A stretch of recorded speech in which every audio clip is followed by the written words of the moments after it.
जिसमें सर्दी जुकाम और संक्रमण के जो लक्षण नजर आते हैं वो भी अपनी स्वेच्छा से सैंपलिंग करवा सकते हैं। सलूमपुर उपखंड क्षेत्र में हाडी रानी कॉलेज में हमारा डेडिकेटेड कोविड केयर सेंटर है वो स्थापित किया गया है, जिसमें सैंपलिंग चिकित्सा विभाग के द्वारा की जा रही है और प्रशासन उनमें काफी अच्छा योगदान भी दे रहा है और लोगों में जागरूकता है। वे खुद चलकर उस हाडी रानी कॉलेज में डेडिकेटेड कोविड केयर सेंटर में अपनी जांच करवाने के लिए आता है। और सलूमपुर में अभी ये जो कुछ पॉजिटिव केसेस हैं जो लोकल आए हैं, तो ये लोकल भी आने का पीछे जो रीजन है वो अभी पूरी तरह से तो यही है कि बाहर से जो प्रवासी हैं वो काफी ज्यादा हैं, तो उस वजह से हो सकता है। और दूसरा इसमें बचाव का उपाय यही है कि जागरूक रहें और सतर्क रहें। सरकार के द्वारा जो भी हेल्थ एडवाइजरी जारी की जा रही है, जो भी प्रशासन के द्वारा निवेदन किया जा रहा है, उसका अगर हम अच्छी तरीके से अगर पालन करेंगे तो इस महामारी से बखूबी हम बाहर निकलने में सक्षम रहेंगे। सर, इसी कड़ी में एक सवाल ये कि प्रशासन द्वारा लॉकडाउन 1, 2 और 3 में जो कड़ाई बंदी की गई थी पुलिस विभाग द्वारा, क्या उसका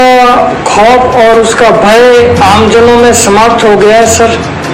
क्योंकि सुबह से लेकर रात तक हम मीडिया वालों का भी ऐसे सुपर स्प्रेडर जो चाय वाले हैं, सब्जी वाले हैं, चाहे नाश्ते वाले हो, रेस्टोरेंट वाले हो, क्योंकि प्रशासन और भारत सरकार केंद्र द्वारा इन सभी को छूट दी गई है तो ये सभी खुले हैं, तो इनके द्वारा कहीं कोई मास्क और ये कुछ जो सुरक्षा के मानक हैं इनका पालना नहीं की जा रही है, तो इसे क्या प्रशासन का बेखौफ भय नहीं है, या ये कहेंगे या आमजनों की लापरवाही कहेंगे सर? देखिए, सरकार का उद्देश्य होता है कि जनता में अगर भय भी होता है किसी भी चीज को लेकर तो उसका भय का निराकरण किया जाए, क्योंकि भय एक अज्ञानता का प्रतीक है। लोगों में अगर जागरूकता आती है, उनमें ज्ञान का प्रसार होता है,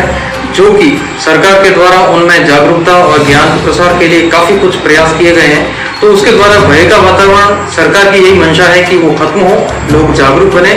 शुरुआत में जब लॉकडाउन के प्रोसेस हुए थे उस टाइम सख्ती बहुत ही ज्यादा थी, इस वजह से लोगों में हो सकता है कि पुलिस का जिस हिसाब से जो डर है वो लेकिन वो डरने की इसमें कोई जरूरत नहीं है, क्योंकि पुलिस अपना जो काम, अपने जो ड्यूटी उनको सौंपी गई थी वो पहले भी कर रही थी, आज भी कर रही है।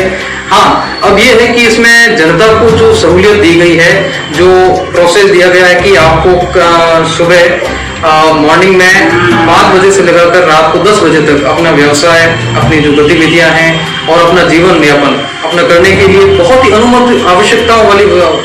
जरूरतों के लिए घर से आप बाहर निकल सकते हैं और अपने जीवन को सुचारू रूप से व्यवस्थित कर सकते हैं। इसके लिए जो छूट दी गई है, लेकिन वो छूट केवल और केवल आपके सहूलियत के लिए और जीवन को सुचारू रूप से रखने के लिए की गई, लेकिन इसमें शर्त हमेशा ये रहती है कि आपको सरकार की हेल्थ एडवाइजरी का पालन करना चाहिए। अभी एक सरकार का आदेश आया था जिसमें 2-3 दिन पहले जो उसमें ये कहा गया था कि पुनः एडवाइजरी हमको जारी करनी पड़ रही है। जो पहले एडवाइजरी उन्होंने जारी की थी वो एडवाइजरी वापस उन्होंने जनता में जागरूकता के लिए व्याप्त की। इसका रीजन ये था कि कोरोना के केसेस हैं वो काफी संख्या में बढ़ गए, क्योंकि जितना ज्यादा एक दूसरे से इंटरेक्शन होता है लोगों का, एक दूसरे से आपसी समन्वय होता है, आपसी मेलजोल बढ़ता है, गतिविधियां बढ़ती है, तो संक्रमण के चांसेस बढ़ते हैं। अगर लापरवाही से और जो एडवाइजरी है उसका पालन नहीं करते हैं तो पुलिस के द्वारा आज भी सलूमपुर उपखंड क्षेत्र में बखूबी कार्य किया जा रहा है। कोई भी कोरोना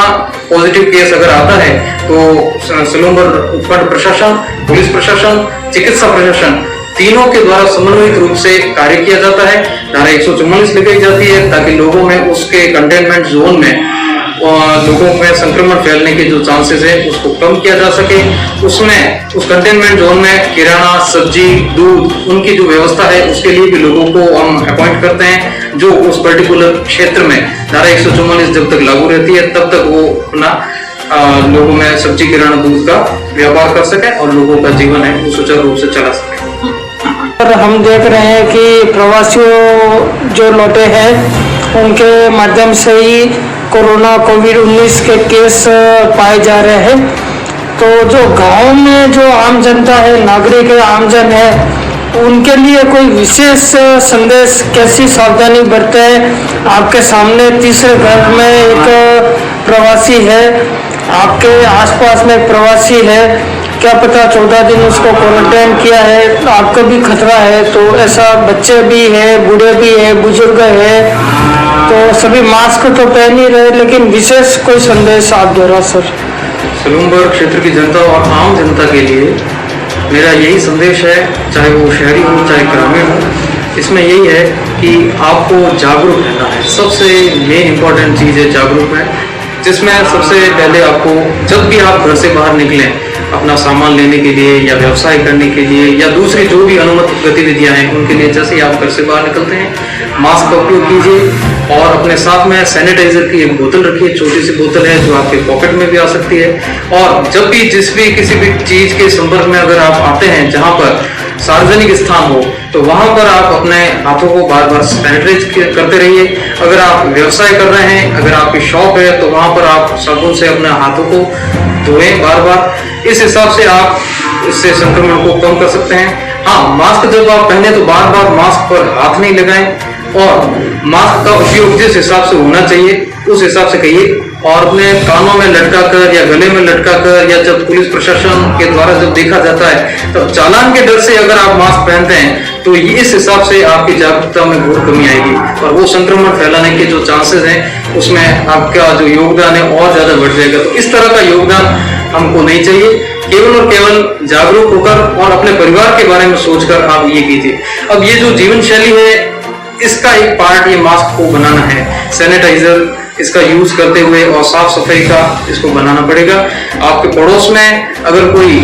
बाहर से जिस हिसाब से अगर प्रवासी के तौर पर अगर आता है या कहीं दूसरे जो एक्टिविटीज अगर दूसरे स्टेट्स में जाकर आता है तो उनसे आप एक प्रकार का फॉर्मली वॉच रखिए उन पर कि अगर उनमें किसी प्रकार का कोई संक्रमण के चांसेस जिस हिसाब के जो लक्षण पाए जाते हैं क्या वो है या नहीं, अगर होते हैं तो आप उनको भी इन्फॉर्म कीजिए और हमें भी इन्फॉर्म कीजिए ताकि उनका सही पर ट्रीटमेंट किया जा सके और आपका जो मोहल्ला है वो सुरक्षित रह सके। कुल मिला के सर सुरक्षा के मानकों का ईमानदारी से पालन कीजिए। तो सर पिछले 3 महीने 4 महीने होने को आ चुके हैं सर, मीडिया और समाज सेवकों की भूमिका को आप किस नजर से देखते हैं सर? इसमें जनता को जागरूक करने में, समाचारों को सही समय पर और त्वरित गति से पहुंचाने के लिए मीडिया जो कि लोकतंत्र का चौथा स्तंभ है उसने अपनी बखूबी भूमिका निभाई है। अखबारों में हर एक पेज पर आपको संक्रमण के